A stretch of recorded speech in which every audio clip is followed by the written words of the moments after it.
Hello student, आप सब कैसे हैं। हम आपके लिए लेकर आए हैं आज पुनः सूक्ष्म जीव और उनसे लाभ हानि जो पाठ था हमने पढ़ा था। हमारे मित्र हैं या शत्रु हैं, उनमें से पार्ट नंबर 4। इस पार्ट नंबर 4 में हम फूड पॉइजनिंग यानी कि खाद्य विषाक्तन के बारे में पढ़ेंगे। इससे पहले हमने हानिकारक सूक्ष्म जीव और लाभदायक सूक्ष्म जीवों के बारे में पढ़ लिया था। हम आशा करते हैं कि आपको जो पार्ट 3 तक यानी पार्ट 1, पार्ट 2, पार्ट 3 तक जो हमने बताया था वो आपको समझ में आ गया होगा।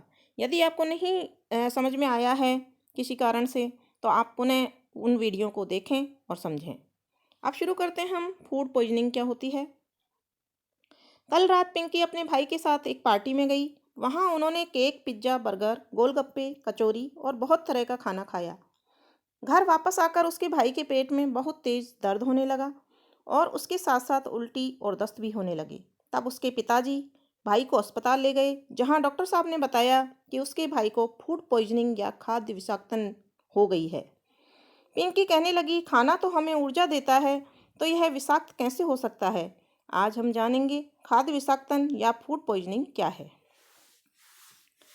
फूड पॉइजनिंग या खाद्य विषाक्तन होने पर जो व्यक्ति को लक्षण होते हैं, उल्टी, दस्त, पेट में बहुत तेज दर्द, भूख नहीं लगना और कई बार बहुत तेज बुखार भी आ जाता है, तो ये लक्षण पाए जाते हैं। और फूड पॉइजनिंग होता क्या है कि बच्चों, जब हम कई तरह के खाने या फिर बासा खाना जिसमें सूक्ष्म जीव उत्पन्न हो गए हों हानिकारक, और उस खाने को खराब कर दिया हो, तो ऐसे खाने को अगर हम खा लेते हैं तो हमें फूड पॉइजनिंग हो जाती है या खाद्य विषाक्तन हो जाता है। तो हम देखते हैं इन लक्षणों के साथ साथ कि इन फूड पॉइजनिंग और खाद्य विषाक्तन होने के लिए कौन से सूक्ष्म जीव उत्तरदायी हैं। तो यहाँ दो जीवों के नाम दे रखे हैं, ई कोलाई और साल्मोनेला। ई कोलाई और साल्मोनेला नामक सूक्ष्म जीव, ये दोनों सूक्ष्म जीव हैं, इनको अंडरलाइन कर दीजिए। खाद्य पदार्थ को विषाक्त कर देते हैं, विषाक्त यानी जहरीला कर देते हैं। और उस खाद्य पदार्थ को अगर हम, जिनमें ये दोनों सूक्ष्म जीव पाए जाते हैं, उस खाद्य पदार्थ को यदि हम खा लें तो हमें फूड पॉइजनिंग हो जाती है। अब इससे बचाव के उपाय क्या है, खाद्य विषाक्तन से बचने के उपाय। तो इसमें नंबर 1 पॉइंट है, हमेशा साफ व ढका हुआ खाना खाएं, यानी कि हमें कभी खुला हुआ और गंदा खाना नहीं खाना चाहिए। नंबर 2, खाना खाने से पहले व बाद में या खाना बनाने से पहले हाथ जरूर धोने चाहिए। या कि हम बाहर से अगर कहीं से खेल कूद करके आए हैं और हमने गंदे हाथों से ही खाना खा लिया है, तो हो सकता है हमारे हाथों में भी हानिकारक सूक्ष्म जीव चिपके हुए हैं और वो खाने के साथ में हमारे पेट में चले जाएंगे और हमें बीमार कर देंगे या हमारे फूड को जो हमने खाया है उसको खराब कर देंगे। नंबर 3, सब्जियां व फलों को अच्छी तरह से धोकर खाएं। जो सब्जियां और फल हम खरीद कर लाते हैं उनको हमें धोकर खाने चाहिए। क्योंकि खेतों में या पेड़ों पर जब फल और सब्जियों में कीटाणु लग जाते हैं तो उनमें कुछ रासायनिक पदार्थ छिड़के जाते हैं जो उन कीटों से उन सब्जी और फलों की रक्षा करते हैं। भू रासायनिक खाद्य जो पदार्थ होते हैं, रासायनिक पदार्थ, वो हमारी सेहत के लिए, हमारे शरीर के लिए बहुत ही हानिकारक होते हैं। वो विषाक्त होते हैं, विषैले होते हैं, इसलिए हमें सब्जियां और फलों को अच्छी तरह से धोकर खाना चाहिए। नंबर 4 है, कच्ची सब्जियों व कच्चे टमाटर को अच्छी तरह से पकाएं। जो कच्ची सब्जी और टमाटर वगैरह या कच्चे मांस जो होते हैं, कच्चा मांस होता है, उसको हमें अच्छी तरह से पकाकर खाना चाहिए, क्योंकि अच्छी तरह पकाने से किसी भी खाद्य पदार्थ में सूक्ष्म जीव नष्ट हो जाते हैं। नंबर 5, कोशिश करें हमेशा ताज़ा खाना खाएं। तो हम जो खाना खाते हैं उसे उसी समय बनाएं और ताज़ा ही खाएं, और यदि बच जाए तो उसे फ्रिज में रखें। फ्रिज में कम टेम्परेचर होता है जिसमें खाना ख़राब नहीं होता है, इसलिए हमें बच जाए अगर खाना तो उसे फ्रिज में रखना चाहिए और फ्रिज से निकाल कर फिर पुनः अच्छी तरह से गर्म करके खाना चाहिए। अब कुछ प्रश्न दिए हुए हैं बच्चों, तो इनको देखते हैं। प्रश्न नंबर 1 है, खाद्य विषाक्तन किसे कहते हैं। तो हमने यहाँ खाद्य विषाक्तन के लक्षण भी देखे थे और खाद्य विषाक्तन फैलाने वाले सूक्ष्म जीवों के बारे में भी, यानी कि 2 सूक्ष्म जीवों के नाम भी पढ़े थे। अब प्रश्न है कि खाद्य विषाक्तन क्या होता है। कि जब हम ऐसा खाना खा लेते हैं जो कि हमारे शरीर के लिए हानिकारक हो, यानी कि बासा खाना सड़ा हुआ खाना या गंदा खाना खाने से हमारे शरीर में हानिकारक सूक्ष्मजीव पहुंच जाते हैं और हमें उल्टी, दस्त और पेट दर्द होने लगता है। इसको हम खाद्य विषाक्तन कहते हैं। प्रश्न नंबर 2 है, सूक्ष्मजीवों द्वारा खाद्य विषाक्त कैसे हो जाता है? तो सूक्ष्मजीव खाद्य पदार्थ में, जो पड़ा हुआ खाद्य पदार्थ होता है, खुला खाद्य पदार्थ होता है, उसमें सूक्ष्मजीव आकर के यानी कि पैदा हो जाते हैं, या फिर खुले खाने में जैसे मक्खियाँ आदि, दूसरे कीटाणु आदि, या हमने गंदे हाथ लगाए तो उस खाने पर सूक्ष्मजीव हमारे गंदे हाथों से या फिर मक्खियों के शरीर पर चिपके हुए सूक्ष्मजीव उस खाने पर चिपक जाते हैं, उसके अंदर पहुंच जाते हैं और खाद्य पदार्थ को विषाक्त कर देते हैं। प्रश्न नंबर 3 है, खाद्य विषाक्तन होने पर मनुष्य के दिखने वाले लक्षण लिखिए। इसका उत्तर यहाँ दे रखा है। उल्टी, दस्त, पेट में बहुत तेज दर्द, भूख न लगना और कई बार तेज बुखार आना, ये इसके लक्षण हैं। प्रश्न नंबर 4 है, उन 2 सूक्ष्म जीवों के नाम लिखिए जो खाद्य विषाक्त के कारक हैं। इसका उत्तर भी हम यहाँ देख सकते हैं। ई कोलाई व साल्मोनेला नामक सूक्ष्म जीव, ये दोनों के नाम हम यहाँ लिख देंगे, नंबर 1 और नंबर 2। ये जीव खाद्य पदार्थ को विषाक्त कर देते हैं। प्रश्न नंबर 5 है, किन्हीं 4 आदतों को लिखिए जिन्हें अपनाकर हम फूड पॉइजनिंग से बच सकते हैं। तो 4 आदत हम इनमें से लिखेंगे। हमेशा साफ एवं ढका हुआ खाना खाएं। खाना खाने से पहले व बाद में खाना बनाने से पहले हाथ जरूर धोएं। सब्जियों और फलों को अच्छी तरह धोकर खाएं। कच्ची सब्जियों और कच्चे मांस को अच्छी तरह से पकाएं। और 5वां भी है, कोशिश करें कि हमेशा ताज़ा खाना खाएं। तो इनमें से हम 4 बातें लिख देंगे क्योंकि 4 ही हमारे प्रश्न में पूछी गई है। अब आगे देखते हैं। यदि आपका सर्दी के मौसम में आम खाने का मन कर रहा हो या गर्मी के मौसम में स्ट्रॉबेरी खाने का मन कर रहा हो तो आप क्या करेंगे? जैसा कि हम जानते हैं, सूक्ष्मजीव वातावरण में लगभग हर जगह मौजूद होते हैं। यदि इनको उचित परिस्थिति जैसे ताप और नमी मिल जाए तो वह बहुत तेजी से वृद्धि करते हैं। भोजन का संदूषण एक रासायनिक अभिक्रिया है जिससे खाने की वस्तु का रंग और स्वाद बदल जाता है, उसमें बदबू आ जाती है और वह खाने योग्य नहीं रहती है। भोजन को सूक्ष्म जीवों से बचाने के लिए हम निम्नलिखित विधियों का प्रयोग कर सकते हैं जिससे कि हम पूरा साल हर तरह का फल और सब्जी और उनसे बनी हुई चीज़ों का मज़ा ले सकें। कहने का मतलब बच्चों ये है कि जिस मौसम में जो फल उगते हैं, जो सब्जियां उगती हैं, उस मौसम में वो आसानी से मिल जाती हैं। लेकिन यदि दूसरे मौसम में जब उनकी पैदावार नहीं होती है तो उस मौसम में उन फल और सब्जियों को खाने के लिए, उन चीज़ों को खाने के लिए हमें कुछ ऐसे उपाय करने पड़ेंगे ताकि हम दूसरे मौसम में भी उनको खा सकें या वो चीज़ें हमको मिल सकें। तो ऐसी चीज़ों के जो हमें सूक्ष्मजीवों से बचाना होगा और भोजन को सूक्ष्मजीवों से बचाव या खाद्य परिरक्षण के जो उपाय हैं हम देखते हैं। पहला उपाय है रासायनिक उपाय।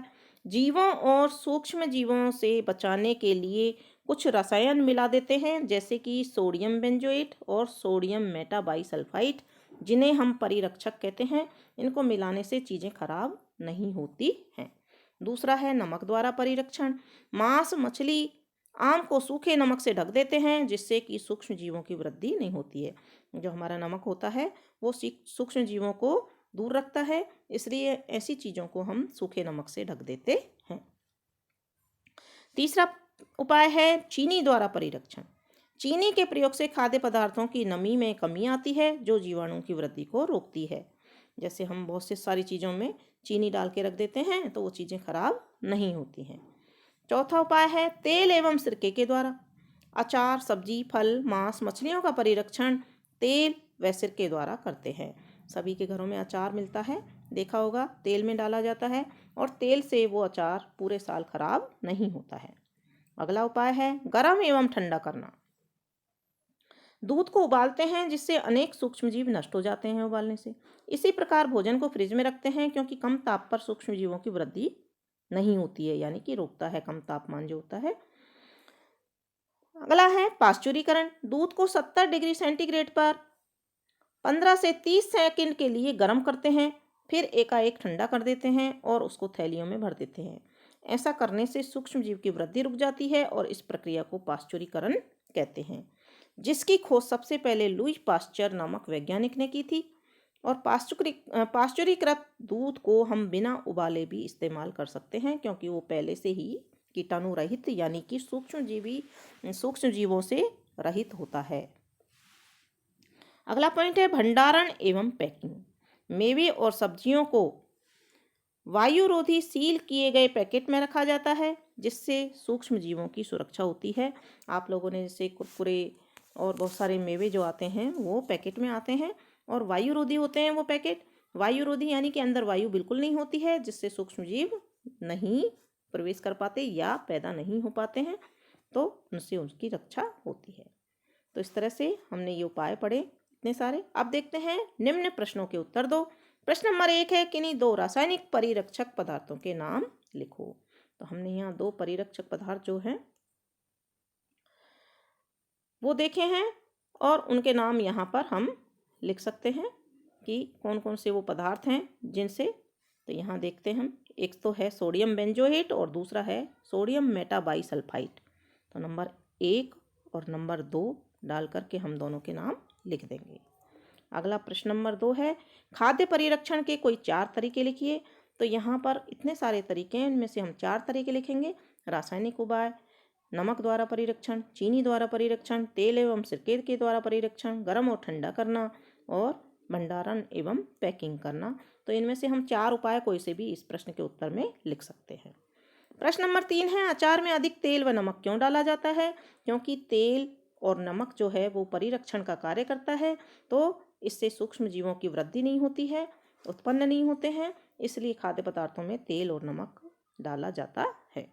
आम से बनने वाली किन्हीं 4 चीज़ों के नाम बताओ जिनका हम परिरक्षण कर सकते हैं। तो आम से बनने वाली 4 चीज़ें हैं, आम से बनने वाला अचार, अमचूर जो कि पीस करके और सब्जियों में खटाई के रूप में डाला जाता है, आम पापड़ ये भी आम से बनाया जाता है और उसका परिरक्षण किया जाता है, और आम का मुरब्बा। ये 4 चीज़ें हम यहाँ पर लिख सकते हैं। तो कौन कौन सी 4 चीज़ें हुई? आम का अचार,